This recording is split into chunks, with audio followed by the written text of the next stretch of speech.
Yeah, thank you, Simon. Let's start at the start on board here with Max starting in 15th, of course, on the right-hand side of the grid, the clean side of the track.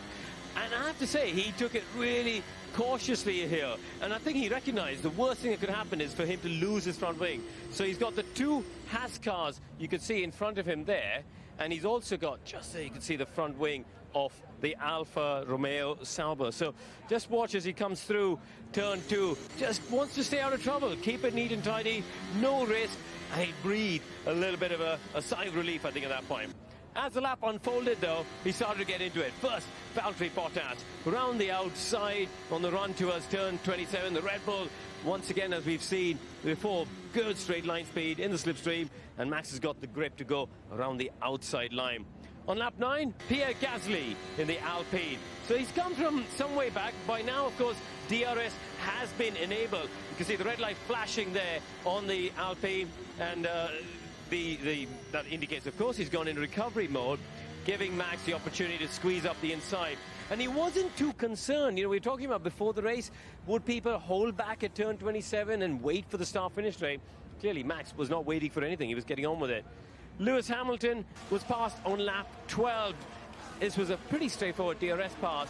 And the efficiency of that Red Bull with the DRS open is quite extraordinary. They're up to 28 kilometers an hour, nearly, I should say, 20 mile an hour, about 18 mile an hour faster than their rivals. So that's a pretty easy move. Now, as Christian said, at the pit stop, the safety car worked out perfectly for Max.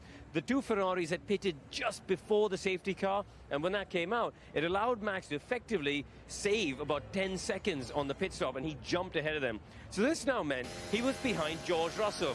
He's in the DRS here, heading towards 27, and this is what made Martin go, wow, in the commentary box. He goes, look at the speed difference he had there as he came into 27. And crucially, guys, still made it into the apex. There was no hint of a lockup. That Red Bull working superbly well. And the last move I've got, Fernando Alonso. So that move past George took him into third. And then, sorry, I've gone back to the George clip for some reason. But the Alonso clip isn't quite working. But anyway, he got past Fernando Alonso to get himself into second place. But after that, he couldn't close the gap down on Checo Perez, and that, for me, was a huge, huge marker that Perez has put down today. The gap stayed at that 4.5, 5 second mark for a long time, and eventually even extended a bit more. So really, really superb drive from Perez today.